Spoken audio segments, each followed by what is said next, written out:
नमस्कार मित्रांनो, तर आज आपण बघणार आहोत मुख्यमंत्री लाडकी बहीण या योजनेचे ऑनलाईन फॉर्म कसे भरावे. तर सर्वप्रथम वर दिलेल्या 3 डॉट वरती क्लिक करा व लॉग इन वरती क्लिक करा. इथे आल्यानंतर आपण क्रिएट अकाउंट वरती क्लिक करणार आहोत, कारण की आपलं अकाउंट नसेल. तर इथं आपली संपूर्ण माहिती जशी आधार कार्ड, नाव, मोबाईल नंबर, पासवर्ड, डिस्ट्रिक्ट, तालुका, विलेज, म्युनिसिपल कॉर्पोरेशन व यात आपण कोण आहात ते सांगावे आणि साइन अप करा. जे दिलेली माहिती टाकून लॉग इन करा.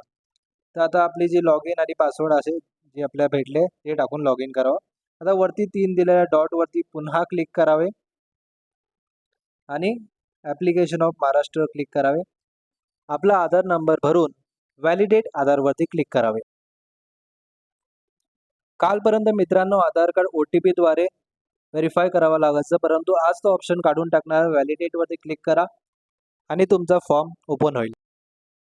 तर आपण आता बघणार फॉर्म कसा भरावा. सगळ्यात पहिले आपले आधार कार्डवरील नाव टाकावे, नवऱ्याचे किंवा पप्पांचे नाव टाकावे, नवऱ्याचे नाव, लग्नाआधीचे नाव, मार्कशीट स्टेटस, तुम्ही लग्न झाले का नाही, आपले बर्थ डेट, तुम्ही महाराष्ट्रात जन्म घेतला आहे का, आपले पूर्ण ॲड्रेस, पिनकोड, डिस्ट्रिक्ट, तालुका, विलेज, म्युनिसिपल कॉर्पोरेशन, कॉन्स्टिट्युएन्सी तुमचं कुठे इलेक्शन होतं, आपला मोबाईल नंबर व त्यानंतर आपण ह्याच्या आधी कोणते लाभ घेतले आहात का, आपल्या बँकेचे पूर्ण नाव, आपले बँक खात्यावरचे आपले पूर्ण नाव, बँक अकाउंट नंबर, पुन्हा अकाउंट नंबर, नंतर IFSC कोड आपला जो असेल बँकेचा तो त्याच्यावरती टाकावे.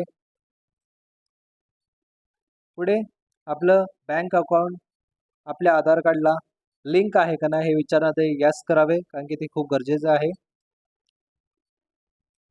हे झाल्यानंतर आपले जे डॉक्युमेंट्स आहेत जसे आधार कार्डचा पुढचा फोटो व तसेच नंतर आधार कार्डचे बॅकचा फोटो, नंतर आपलं रेशन कार्ड किंवा डॉमेसाईल सर्टिफिकेट किंवा बर्थ सर्टिफिकेट किंवा वोटर ID यामधून काही चालेल. जर आपल्याकडे रेशन कार्ड असेल येल्लो किंवा ऑरेंज त्यामधून कुठचाही चालेल. रेशन कार्डचा पुढचा फोटो, रेशन कार्डचा मागचा फोटो, नंतर हमीपत्रावरती साईन करून आपला फोटो टाकावा व नंतर आपला स्वतःचा फोटो टाकून ॲक्सेप्ट वरती क्लिक करा व फॉर्म सबमिट करा. तर मित्रांनो फॉर्म सबमिट केल्यानंतर तुमच्यासमोर एक पॉपअप विंडो ओपन होईल. त्याच्यावरती तुमचा पूर्ण फॉर्म तुम्हाला दिसेल. तो फॉर्म पूर्ण एकदा चेक करा. जर तुम्हाला वाटतं तुम्ही काही चुकीचं भरलं तर एडिटवर क्लिक करा किंवा दिलेल्या कॅचे भरून फॉर्म सबमिट करा. तर मित्रांनो व्हिडिओ आवडला असेल तर नक्की लाईक, शेअर व सबस्क्राईब करा. धन्यवाद.